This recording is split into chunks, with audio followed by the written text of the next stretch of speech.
जंगल में बहुत ठंडी पड़ रही थी। मानो इस ठंड में सब कुछ थम सा गया है। सभी पक्षी अपने घरों में रजाइयाँ ओढ़े बैठे हुए थे। इसी जंगल में रानू चिड़िया अपनी बेटी के साथ एक किराए के घर में रहती थी। चिड़िया के घर में कोई कमाने वाला नहीं था, क्योंकि पिछली बारिशों में उसका पति तो बिजली गिरने की वजह से मर गया था। अब रानू चिड़िया चील के खेतों में काम करके अपना और अपनी बेटी का पेट भरती थी। ऐ ऊपर वाले, आप गरीबों की ही हमेशा इतनी परीक्षा क्यों लेते हो? कभी इतनी सर्दी, कभी गर्मी और कभी लगातार बारिशें। पता है, आज तो घर में खाना बनाने के लिए राशन भी खत्म हो गया है। मैं आज अपनी बेटी को क्या खिलाऊंगी? रानू चिड़िया दिन भर मेहनत करने के बाद चील के पास जाती है। चील चाची, आज मुझे आप कुछ पैसे दे दें ताकि मैं अपनी बेटी के लिए कुछ दाना लेकर जा सकूं। तुम्हारी इतनी हिम्मत कि तुमने मुझसे पैसे मांगे? जा, निकल जा यहाँ से। मैंने अपने काम के लिए और पक्षी रख लिए हैं। अगर तुमने मुझसे दोबारा पैसे मांगे तो मैं तुम्हें चीर कर खा जाऊंगी। रात हो चुकी थी और वो सीधा अपने घर की तरफ उड़ती है। मम्मा मम्मा, मुझे बहुत भूख लगी है, कुछ खाने के लिए दो ना। बेटा, आज तो खाने के लिए कुछ भी नहीं है। मम्मा, एक तो आप इतनी देर से आई और कह रही हो खाने के लिए भी कुछ नहीं है। मम्मा चिड़िया गुड़िया की ये बात सुनकर रोने लगती है।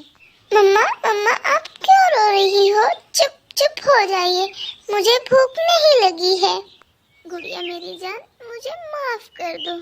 अगर टुन्नू जी हमारे साथ होते तो मेरी बेटी को भूखा नहीं सोना पड़ता है। ऊपर वाले, और कितनी परीक्षा लेगा मेरी तू। फिर मम्मा चिड़िया और गुड़िया भूखी ही सो जाती हैं। सुबह होते ही कालू कौवा चिड़िया के घर आता है। चिड़िया, बहुत हो चुका। अब तुम्हारा 3 महीने का किराया है, वो तुम मुझे अभी के अभी दे दो। कौवे मालिक, थोड़ा रहम करें, मैं आपके पैसे जल्द लौटा दूंगी। कब रानू, कब? जब तू भी अपने पति की तरह मर जाएगी तब? मैं यहाँ तुम्हारी सेवा के लिए नहीं बैठा हुआ। मेरे पैसे दो, वरना ये घर खाली कर दो। पत्थर दिल कालू कौवे ने एक बार भी नहीं सोचा कि चिड़िया अपनी बेटी के साथ कहाँ जाएगी, और दोनों माँ बेटी को इतनी ठंड में वो घर से बाहर निकाल देता है। रानू चिड़िया अपनी बेटी को लेकर अपने दोस्त मिट्ठू के घर जाती है और दरवाजा खटखटाती है। अंदर से मिट्ठू बाहर आता है। अरे रानू, तुम अपनी बेटी के साथ इतनी ठंड में यहाँ क्या कर रही हो? मिट्ठू भैया, कालू मालिक ने हमें अपने मकान से निकाल दिया, इसीलिए मैं आपके पास आई हूँ। आप हमें एक रात के लिए अपने घर में रख ले। रानू, मैं तुम्हें अपने घर में रख तो लेता, लेकिन हरियाली के भाई भाभी आए हैं और वो कुछ दिन यहीं रुकेंगे। मेरा घर इतना बड़ा नहीं है कि इसमें और पक्षी रह सके, इसीलिए मुझे माफ करना, मैं तुम्हें अपने घर में नहीं रख सकता। मिट्ठू की ये बात सुनकर चिड़िया बहुत दुखी हुई। रानू अपनी बेटी को लेकर एक पेड़ के नीचे बैठ जाती है। मम्मा मम्मा, हम इतनी ठंड में अब कहाँ जाएंगे? हमारे पास तो खाने के लिए भी कुछ नहीं है और रहने के लिए भी। चील ने भी आपको काम से निकाल दिया है। तुम चिंता न करो मेरी बेटी। रानू अपनी बेटी के साथ उड़ती है।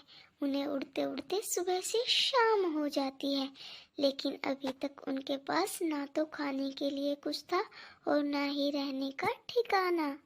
रानू चिड़िया और गुड़िया बहुत थक जाती हैं और थक कर एक पेड़ के नीचे बैठ जाती हैं।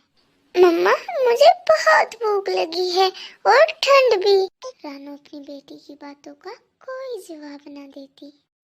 फिर तभी रानू की नजर एक विशाल पेड़ पर गई, जो बहुत बड़ा था और पुराना भी, और अंदर से खोखला था।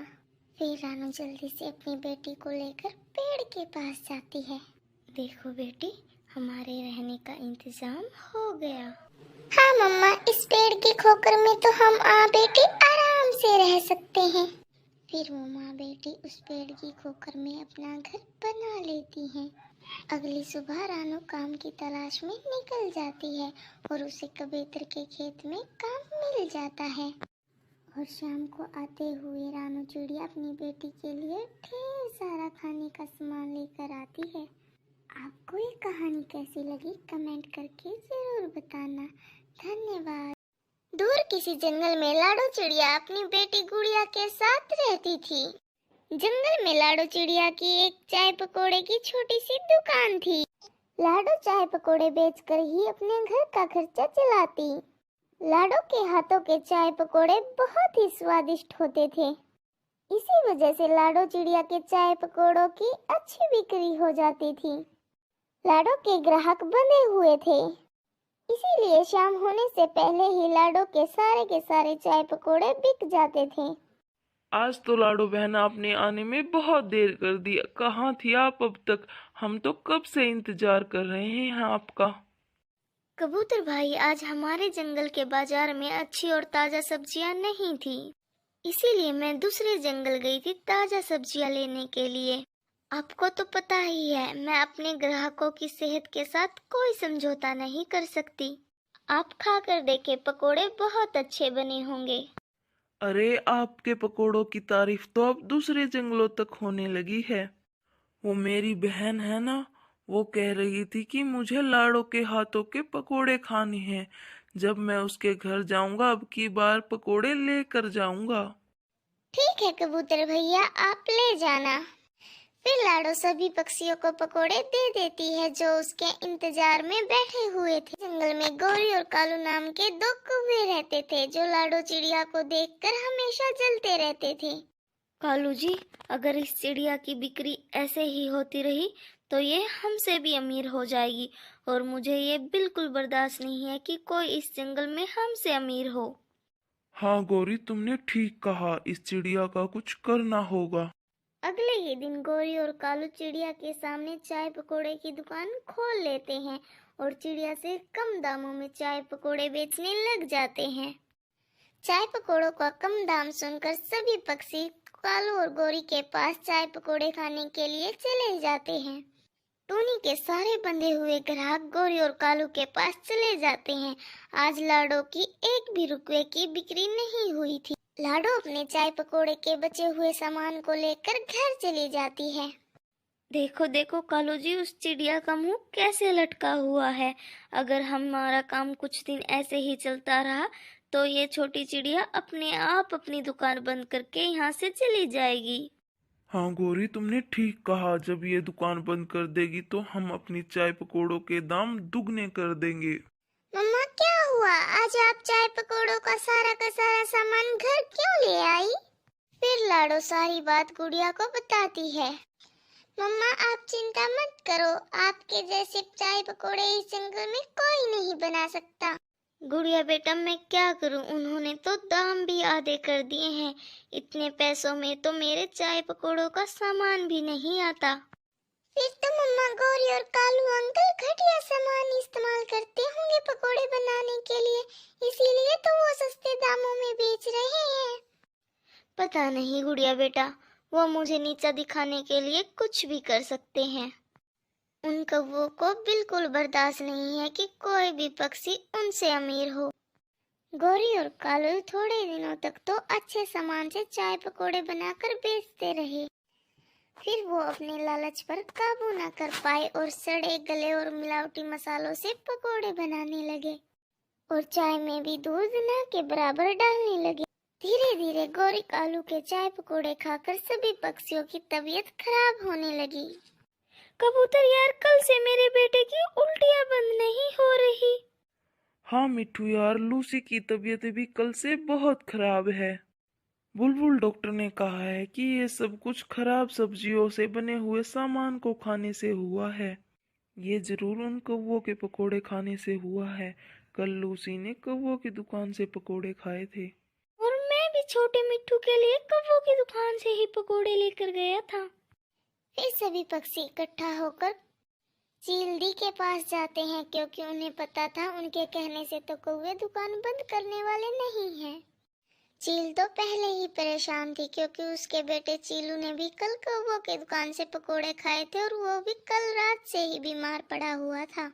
जब पक्षियों ने कौवों के पकोड़ों के बारे में बताया तो चील का और भी गुस्सा आ गया और चील सीधा जाती है और कौवों की दुकान तोड़ देती है।